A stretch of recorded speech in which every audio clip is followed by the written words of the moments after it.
गोविंद की माया बड़ी कठिन है, लेकिन इस माया से कैसे बचेंगे? जब तक माया पति को नहीं भजेंगे तब तक इस माया से हम बचने वाले नहीं हैं। अभी क्या कर रहे हैं आप लोग? मायापति को भज रहे हैं, इसीलिए आपको किसी की माया नहीं छू सकती।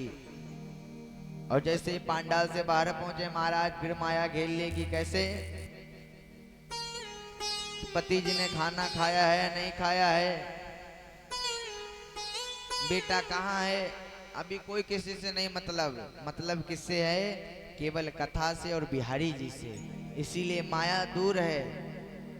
और जैसे ही बाहर पहुंचेंगे फिर माया घेर लेगी। पर अगर इसको निरंतर सुनते रहेंगे, निरंतर भजते रहेंगे, तो माया आपको कभी नहीं छू पाएगी। और ये होगा कैसे? देखिए, भोजन और भजन एकांत में करना चाहिए। भजन का आनंद कब आता है? अगर घर पर हैं तो एकांत में बैठकर भजन करिए। और अगर वास्तविक आप लोग चाहते हैं कि ठाकुर जी के आपको दर्शन जीते जी हों, कौन कौन चाहता है कि एक बार बिहारी जी जरूर मिले? हाथ नीचे करने को तो कहा नहीं गया, फिर क्यों किया? ऊपर करे रहो।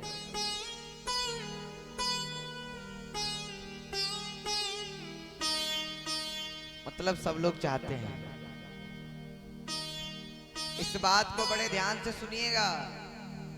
सभी के घर में मंदिर होगा, और जहां पर भगवान रहते हैं वो भगवान का कक्ष तो अलग ही होगा। जहां तक जिनके पास नहीं होगा, बिहारी जी चाहेंगे इस साल नहीं है अगले साल तक हो जाएगा।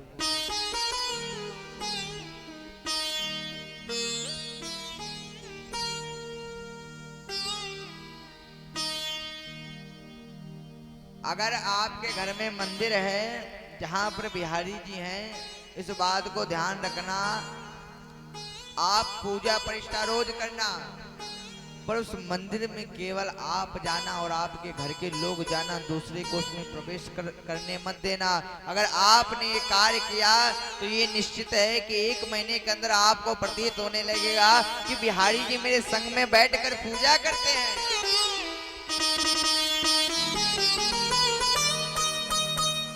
लाडली जी कन्हैया को घसीट कर लाते हैं, कन्हुआ चल देख तेरे भक्त तेरी पूजा कर रहा है, उसकी पूजा में सम्मिलित हो।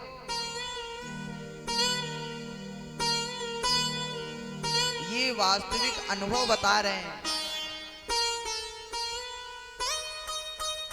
आपको लगेगा बिहारी जी आपके सपने में आने लगेंगे कि भैया जैसे सुबह हो सबसे पहले मेरी पूजा चालू कर देना। और ये कब होगा? जब बिहारी जी एकांत में होंगे और आपकी नजर उनसे मिल रही होगी, तब होगा ऐसा।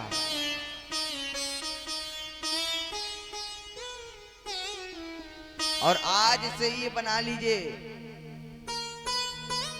जहां पर स्वच्छता होती है वहीं पर मेरे गोविंद निवास करते हैं। घर आपका छोटा हो या बड़ा हो ये मायने नहीं रखता, फिर कि आप उस घर में कैसे रहते हैं ये सबसे बड़ा महत्व है। घर तो महाराज सबरी का भी था। सबरी के घर में क्या दीवार थी?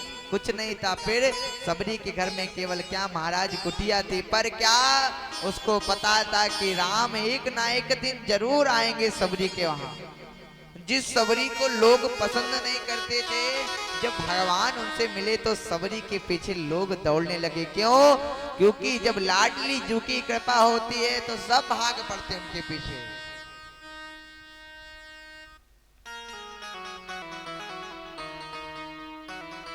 बस यही छोटा सा नियम है। बिहारी जी को इधर उधर कहीं नहीं ले जाना है कि वहां रोड पर ले जा रहे वहां ले जा रहे, कहीं पर है ठीक है, ऐसी जगहों पे लाना चाहिए जहां पर हम बिहारी जी को छूते हैं। सोचिए क्या इतने हम पवित्र हैं कि बिहारी जी को छू सकते हैं, भगवान को स्पर्श कर सकते हैं। आजकल क्या हो गया महाराज, यहाँ ले जा रहे वहां ले जा रहे, अपना भी चाट खिला रहे, बिहारी जी को भी चाट खिला रहे। इसीलिए घर में महाराज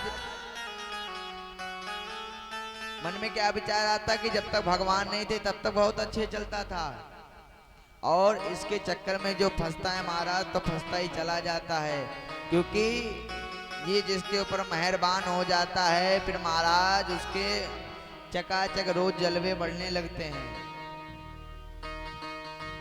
और ना मानो तो जिसके ऊपर कृपा है उससे जाकर पूछो। और जो तन मन धन से सेवा करता है उसको बिहारी जी जरूर देते हैं। आप लोग इस ब्रजमंडल में 1 रुपए चढ़ा रहे हैं तो बिहारी जी आपको एक ना एक दिन ऐसा समय आएगा कि इसी 1 रुपए की कीमत आपको इतनी देंगे कि आप रख भी नहीं पाएंगे। क्यों?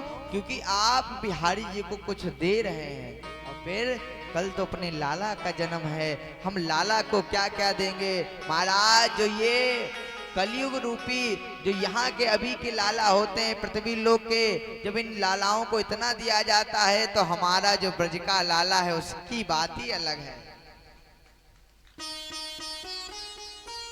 और सौरभ भैया के वहां तो महाराज कितना सुंदर लाला हुआ है। तो भगवान सबके ऊपर कृपा करते हैं। कब कृपा करते हैं? जब उनके अंदर संस्कार होते हैं और भगवान के भजने की शक्ति होती है तब भगवान कृपा करते हैं। इधर इन्हीं के वंश में चल के महाराज अंग महाराज हुए। अंग महाराज बड़े प्रतापी राजा थे, भगवान के बड़े भक्त थे, पर उनका जो बेटा हुआ है कौन? बेन। बेन बड़ा अत्याचारी था। क्यों? पिता की बात नहीं माना। और जो भी अगर माता पिता की बात नहीं मानता है तो महाराज एक दिन उसको ऐसी ठोकर लगती है कि उसको उठाने वाला भी कोई नहीं मिलता। माता पिता कभी नहीं चाहेंगे कि मेरा बेटा गलत रास्ते पे जाए। माता पिता कभी सोच ही नहीं सकते हैं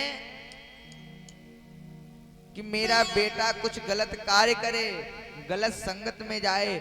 माता पिता तो यही सोचते हैं प्रभु मुझे पहनने के लिए कपड़े, मुझे खाने के लिए नहीं दिया, पर मेरे बेटे को कभी भूखा मत सोने देना। ये कौन सोचता है? एक माँ ही सोच सकती है और दूसरा कोई नहीं सोच सकता है। यशोदा मैया जब कन्हैया वृंदावन को छोड़कर चले गए तो मैया कहते कन्हवा तुम मुझे छोड़ के तो चलो गए है, पर ये बात को याद रखियो का कि तू कभी भूखे मत सोना। क्यों? जब तू भूखा होता है तो तुझे मैया की याद आती है, और जब तू मैया की याद आएगी तो मेरे आंखों से आंसू निकलेंगे, और जब आंसू निकलेंगे तो तू मेरे आंसुओं को रोक नहीं पाएगा। इसीलिए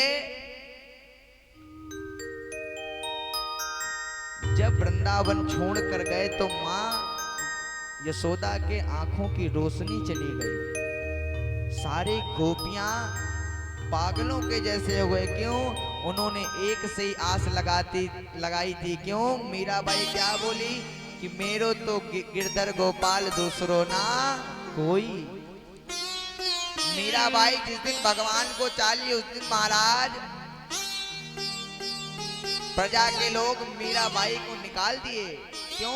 ये भगवान की बड़ी पुजारन बनती है। लेकिन भगवान ने क्या देखा कि मीरा को संसार के लोगों ने ठुकराया है, पर ये संसार का जो पति बैठा है ये कभी ठोकर अपने भक्त को नहीं दिलाएगा। और मीराबाई को गोविंद मिले। भगवान के भक्त कुंभन दास हुए महाराज। कुंभन दास भगवान से बातें करते थे और भगवान कहते हैं कुंभना आज कहीं का प्लान है माखन खाने का कि नहीं है? कुंभन दास कहें लाला ये तो बता, तो ये माखन दूर दूर से गोपी देवे आए और तुम मोते कह रहे हो है कि माखन की व्यवस्था कहाँ है? देख कन्हुआ सब ठीक है, पर एक बात सुन ले, हाथ से प्रयास मुझसे मत किया कर। बोले कुंभना तू तो बुरो मान जातो है, देख तेरू लाला भूखा है, जा माखन लेके आ। ऐसे ही महाराज एक गोपी थी, वो अपने पति के लिए माखन बनाए, अपने बेटे के लिए माखन बनाए, सबके लिए माखन बनाए। पर एक दिन उसके मन में क्या आया कि ये माखन मैं उस गोविंद को खिला के आऊं, उस कन्हैया को खिला कर आऊं। पहुंची कहां महाराज, बढ़िया सा माखन निकाला और श्रीनाथ जी के सामने पहुंच गई महाराज। मंदिर के अंदर नहीं गई, बाहर से कह रही कनुआ देख तेरे लिए माखन लेके आई हूं। और गोपी को पता ये कन्हैया रोज कहता आऊंगा पर आता नहीं, आज इसको मैं बुला के रहूंगी। पति के लिए माखन बनाना छोड़ दिया, बेटे के लिए माखन बनाना छोड़ दिया। फिर और महाराज श्रीनाथ जी तो खड़े हैं बस ऐसे हाथ किए ऊपर। गोपी एक दिन गई, 2 दिन गई, 3 दिन गई महाराज, रोज माखन लेकर। भगवान नहीं आए। कौन? श्रीनाथ। कुंभन दास अंदर पहुंचे। कुंभन दास ने कहा लाला तेरे मुंह से लार क्यों टपक रही है? श्रीनाथ जी बोले कुंभन एक गोपी आती है, वो अंदर भी नहीं आती, बाहर से मुझे लोभ माखन का देके चली जाती है। एक कुंभना तू जा देख, पता लगा कर आ कि वो गोपी रहती है तो रहती कहाँ है, ऐसा उसके माखन में क्या है जो मंदिर के अंदर नहीं आती, बाहरी से दिखाकर चली जाती है, जा तो एक बार। कुंभनदास ने कहा भैया मुझे नहीं जाना है, तेरे चक्कर में जो भी पड़ा है वो फंस गया है, जो भी तेरे साथ जाता है फंस जाता है। कुंभनदास चले गए। फिर चौथे दिन गोपी आई, फिर आवाज लगाई अरे श्रीनाथ जी बाहर निकलो, तेरे लिए माखन लेके आई हूँ। अब भगवान कैसे बाहर निकल सकते हैं? फिर लाल टपकाने लगे। फिर कुंभनदास आए, बोले लाला अब का है गो है? बोले कुंभना तो एक आ बताऊं, वो गोपी आवे और मुझे माखन दिखा के फिर चली जाए, रोज ऐसे करती है। कुंभना एक बात तुझे कहूं का,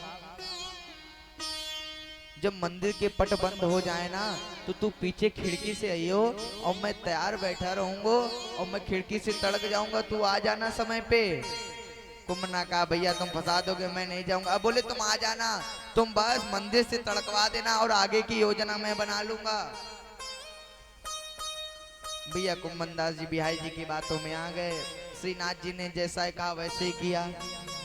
देखा मंदिर के पट बंद हो गए हैं, पीछे की खिड़की खोल दी। बिहारी जी महाराज सच समझ कर पीछे तड़क पड़े। बोले कुंभना देख मैं ऐसे नहीं जाऊंगा। फिर कैसे जाएगा? अपने ऊपर मुझे बिठा कर ले चल, मैं ऐसे नहीं चलूंगा। कुंभनदास बोले भैया तू कितना भारी है, मेरे ऊपर कैसे आएगा? बोले आप ले तो चलो एक बार। कुंभनदास जी के ऊपर बैठ गए। ए कुंभना इधर चल, आगे से मोड़, उधर मुड़ जा।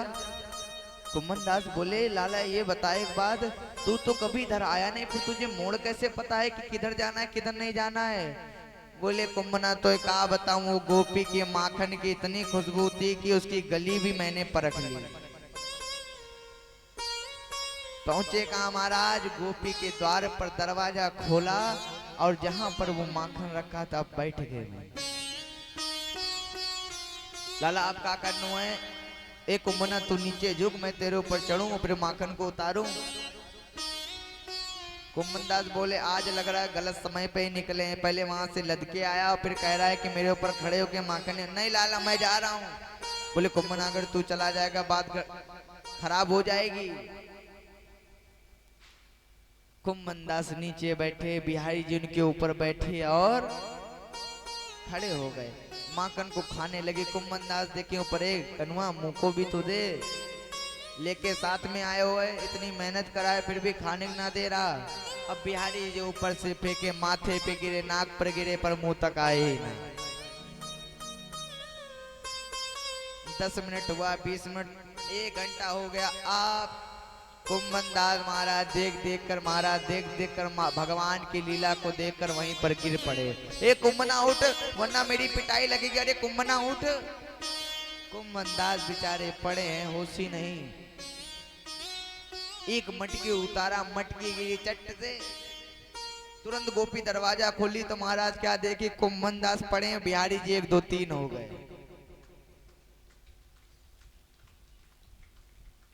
अब गोपी उठाई, बोली ये तो वही पंडित जी हैं जो श्रीनाथ जी की सेवा करते हैं। पंडित जी आप यहाँ कैसे आए? बोले गोपी ये मत पूछ मैं कैसे आया हूं, ये पूछ मुझे कौन लेके आया है, कौन लेके आया बताओ तो। बोले जिसको तू माखन दिखाने जाती थी ना, वही माखन खाने के लिए मेरे ऊपर लदकर तेरे द्वार पर आया है। बोले श्रीनाथ जी मेरे द्वार पर चल के आए। बोले हाँ, आज श्रीनाथ वही मेरे ऊपर बैठ कर तेरे द्वार पर आया। जो गोपी ने सुना तो बोला मेरा माखन लाना सार्थक हो गया।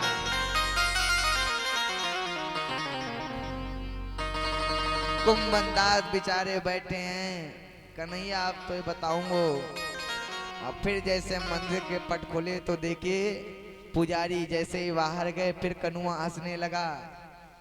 कुंभनदास बोले लाला तू बड़ो दुष्ट है, मुँह को भसा दियो, ना माखन खिलायो, चार बात और सुनवायो। तो लाला क्या बोला कि जो मेरा भक्त होता है उसको जरूर सुनना पड़ता है। तो क्या जो भगवान का भक्त हो जाता है उसको लोग कहने लगते हैं बड़ा पुजारी हो गया है। महाराज वो कुंभनदास से कबर जाकर मिलिए। आज भी गोवर्धन के पास गया जी की समाधि है। भैया जी गए थे दोपहर में बता रहे थे, उस समाधि के पास वास्तव में ऐसा लगता है कि बिहारी जी आपके चारों तरफ रमण कर रहे हैं। आप नेत्र बंद करो, कुछ मत करो, कोई नाम मन लो, पर एक बार बैठ जाओ, बस आपको लगेगा कि बिहारी जी आपके सामने खड़े हैं, आपको नेत्र खुलवाना चाह रहे हैं, पर आप नेत्रों से नहीं अंदर की छवि से बिहारी जी को देख रहे हैं। ऐसा बिहारी जी अपने भक्त को बना देते हैं। अभी तो बिहारी जी के गुण को सुन रहे हैं, और जब कल जन्म हो जाएगा तो बिहारी जी ने क्या क्या किया है ये भी सुनने को मिलेगा। देखिए देवता तो बहुत हैं, पर भैया कन्वा जैसे ना काऊ देवता भयो है और ना होगो। क्यों? उसके जैसी लीला ना कोई किया है ना कभी कर सकता है। ग्वाल बाल बेचारे इसीलिए परेशान रहते थे, महाराज कब डंडा पीछे बरसने लगे कोई पता नहीं है, क्योंकि ये तो भाग जाता है और भागकर अपनी मैया के पास पहुंचकर उल्टा फंसा देता है। देख मैया अभी गोपी आएगी, वो कहेगी तेरो लाला चोर है। मैया कहती है लाला तू चिंता काहे को कर रो है, तेरी मैया है ना देख। अब गोपी आवाज लगा, अरे नंद के लाला बाहर निकल। देख मैया मैं कह रहा हूं ना कि गोपी आएगी, अब क्या कहेगी किसने चोरी किया है। तो भगवान की हम लोग माखन चोरी लीला भी श्रवण करेंगे, और भगवान ने कौन कौन से भक्तों का कल्याण किया है सब सुनने को मिलेगा। कब मिलेगा? जब आप निरंतर प्रतिदिन 7 दिन तक इस पांडाल में आएंगे तब मिलेगा। अब कल रात के 2 बजे तक संकीर्तन होता रहा, तो वास्तविक अंदर से प्रतीत होता है महाराज ये सीता राम नगर नहीं, फिर महाराज ये ब्रजमंडल बन गया, ऐसा लगता है। तो आपसे यही निवेदन है कि इस ब्रजमंडल को महाराज बदलने मत दीजिएगा, इस ब्रजमंडल को ऐसे ही ब्रजमंडल नहीं वृंदावन बना दीजिएगा। आज पड़ोस के लोग महाराज एक बार कहें कि भैया उस कॉलोनी में भक्त नहीं महाभक्त रहते हैं, जो भगवान के नाम को सुनकर घर बार को छोड़कर चले आते हैं। यहाँ पर स्थिति कैसी हो गई है कि भगवान ने जो बंसी बट से बंसी बजाई, एक गोपी अपने पति के आंखों में काजल लगा रही थी, छोड़कर भाग गई। एक गोपी अपने बालक को दूध पिला रही थी, छोड़कर भाग आई। क्यों? भैया वो कन्हैया बंसी बजा रहा, अगर उसकी बंसी के पास नहीं गए तो सब कुछ उजड़ जाएगा। वही वास्तव यही प्रतीत हो रहा है कि जैसे ढोलक बजती है तुरंत माताएं दौड़ दौड़ कर आने लगती है। और आज सुनने को मिला 4 बजे कुछ माताएं गईं,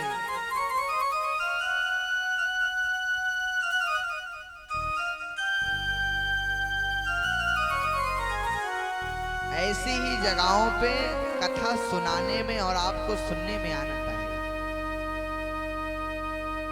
हमें तो लगता है कथा बढ़ती रहे, पर समय का अभाव रहता है, इसीलिए वरना तो आप सुनते रहो और हम सुनाते रहे। जो हमको सुनाने वाला कह रहा है भैया तुम सुनाओ, तो आप भी सुनते रहो। इधर इन्हीं के वंश में चलकर महाराज